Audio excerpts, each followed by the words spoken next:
Salut tout le monde, Dave Rouleau, Phil Rousseau derrière la caméra pour UltimRadio. Dans quelques minutes, on va être dans le tour bus de Whitechapel avec Zach et Ben, 2 et 3 guitaristes du band. J'espère que ça va être intéressant. Oh oui, ça va être très intéressant. On y va.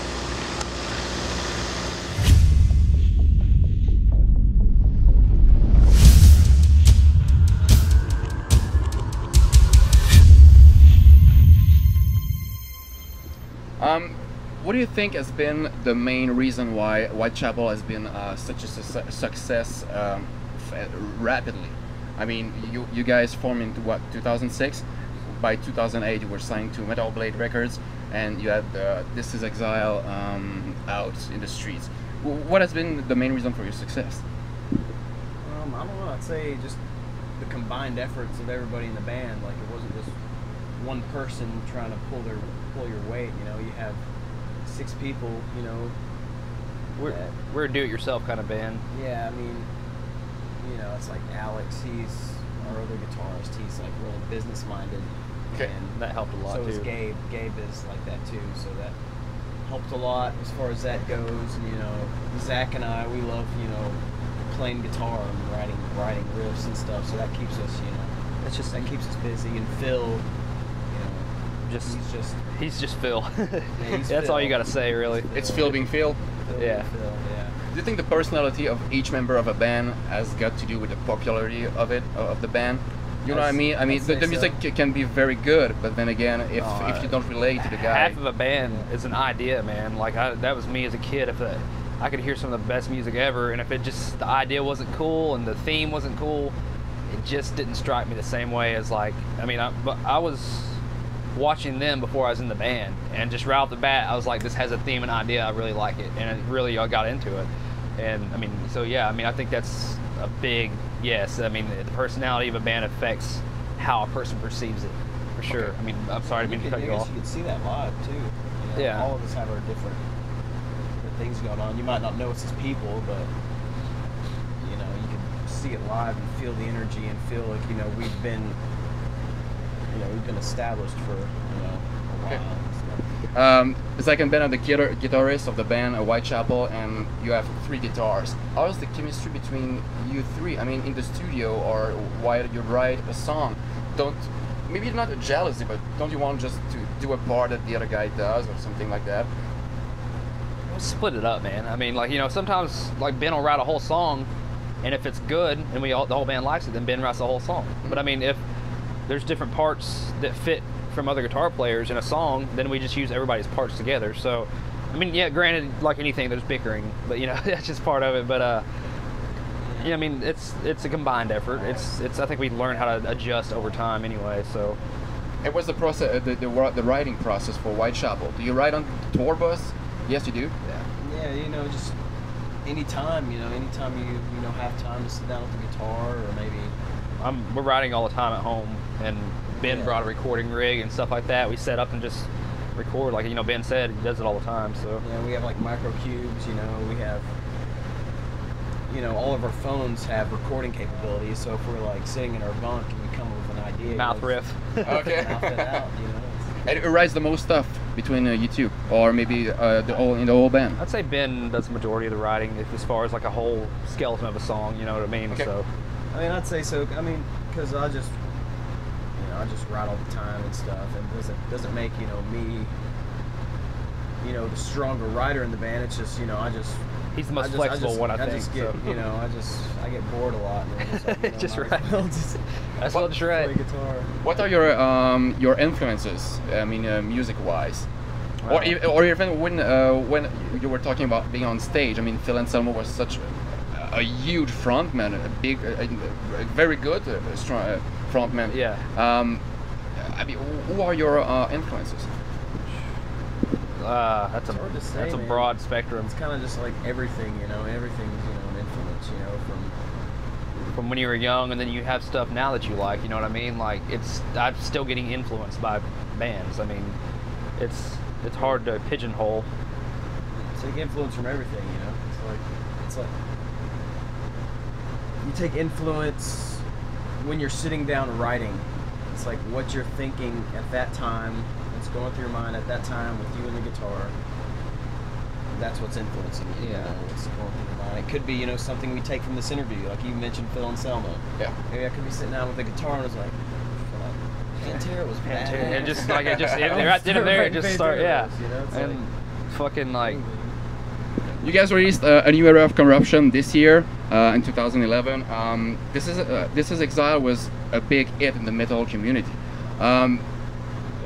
Were you stressed out? Were you influenced? Were you tempted to just change a recipe or just go the same way? I mean, how do you approach the writing process after an album that was so well received? Try to grow off of what we did with Exile. You know, you just next album you just go, okay, let's take that same recipe, but let's throw in a few more ingredients and mature with it. You know, try to do better song structure. Exile was a lot of possibilities, but a lot of it was thrown together really fast because we had a short amount of time. But I think New Era was just a better song, better structured. You know, like just more mature. You know, coming together with, you know, it's like Alex says. You know, Reprogram to Hate literally has. You know, I hate, you know, to say it, but, you know, it has no breakdowns, and it's just a song of straight riffs, and it's put together well, and it's just a groovy metal song. Yeah. So that's the idea, just maturing. So. Okay. Some people say that you have your whole lifetime to write the first album. I know this is Exile was not your first album, but I guess you had so much riff prepared in advance. And the second one, you have maybe what, 6 months to do it? Aren't you stressed out? This is Exile was written in a year. A year. A year. Okay. So yeah. New Era was written in 2 years.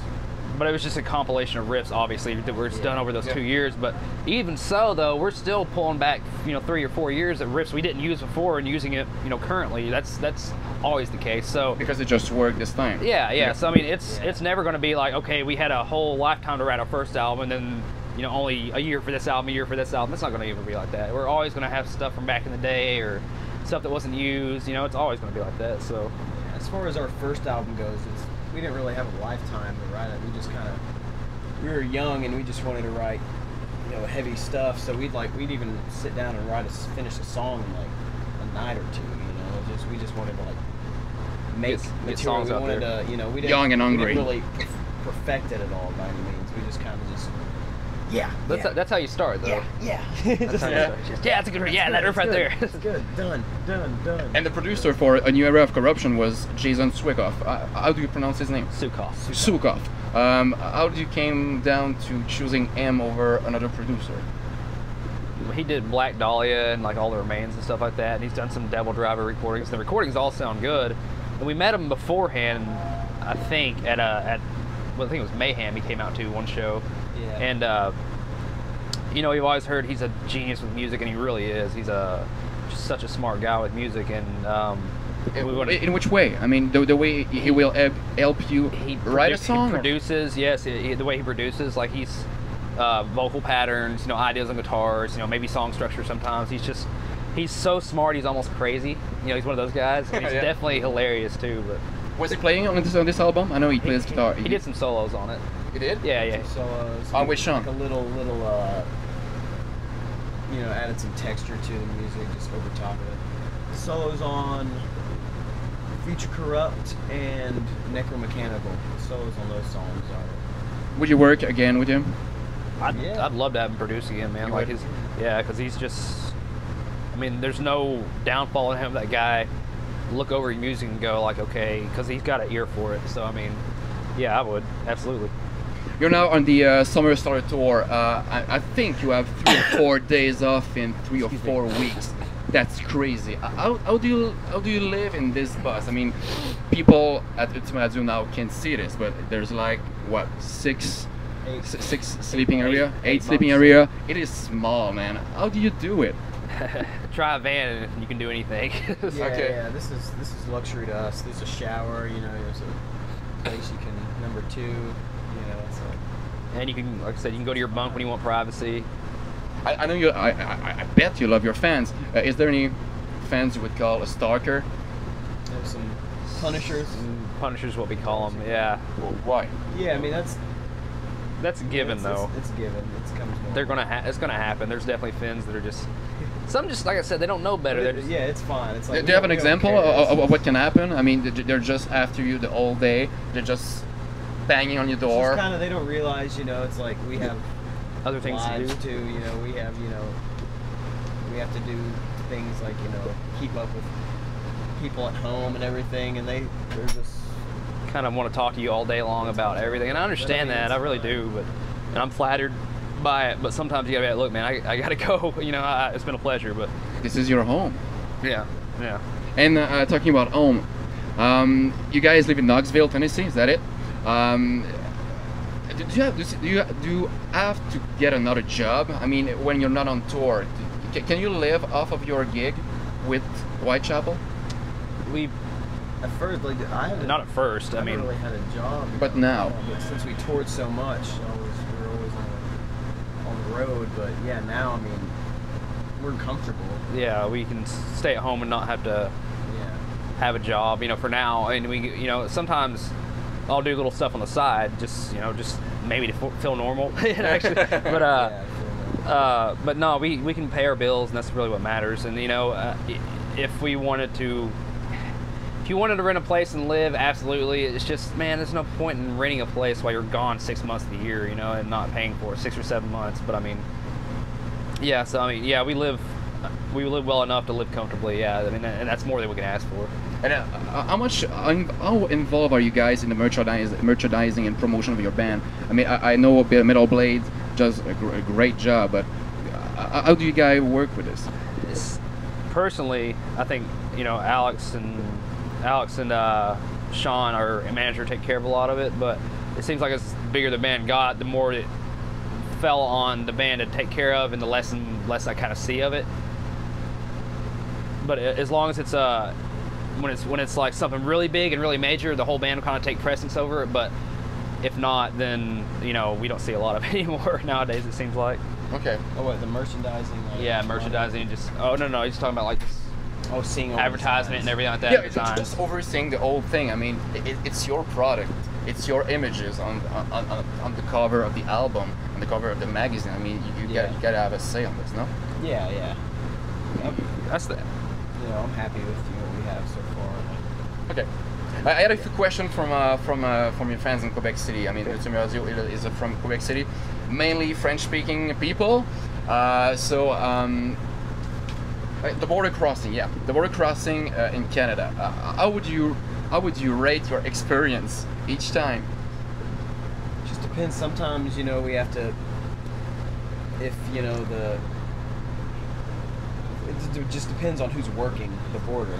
And which Like, border if it they're is. Cool, yeah, if they're cool, then they'll just like look in your van, and then if you keep it clean, like we try to do, then they'll like see, like, oh, okay, maybe they're not Bunch of kind of careless and going to Canada, and they'll like let us through without even taking us outside. But come prepared and look professional to them. Get your manifest, everything like that. Show them what you're carrying, why you're doing it, why you're there. And like I said, for me, so I was my misdemeanor when I was 21. They don't approve of it, but if you come prepared and with the right paperwork and there is a way to look into it and get it, in advance and see how to take care of it, and they really appreciate that. So, yeah, they can really get on your ass about it, but other than that, if you do it right and you're nice about it, it's never that bad. It depends on also the mood they're in and how early in the morning it is and how busy they've been. It's just like anyone. So, is it tougher to cross into Canada or maybe in Europe or something like that? is it what now?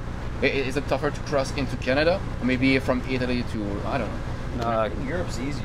Canada's like I said, it's the toughest border I've ever had to go across. So, Okay.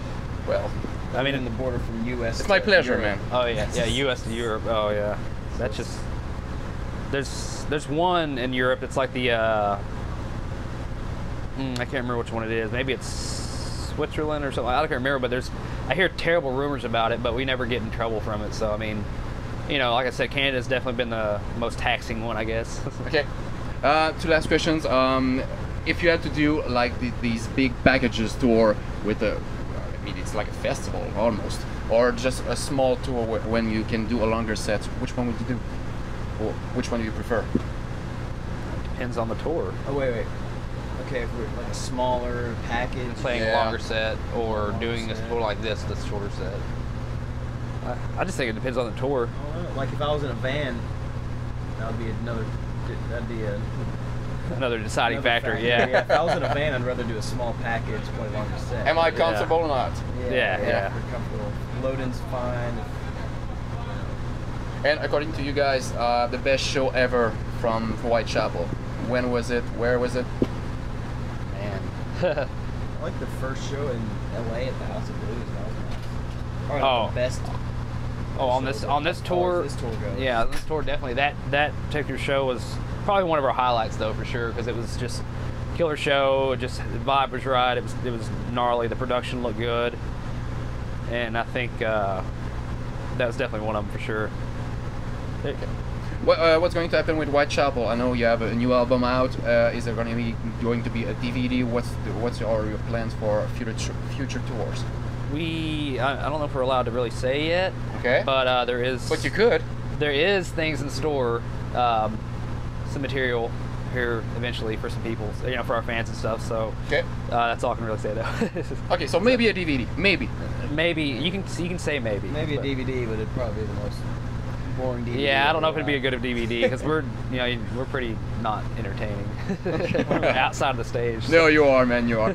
Guys, thank you very much for giving us the interview at UltimRadio. Thank you very much. C'était Zach et Ben de Whitechapel. Merci beaucoup d'avoir été là à UltimRadio.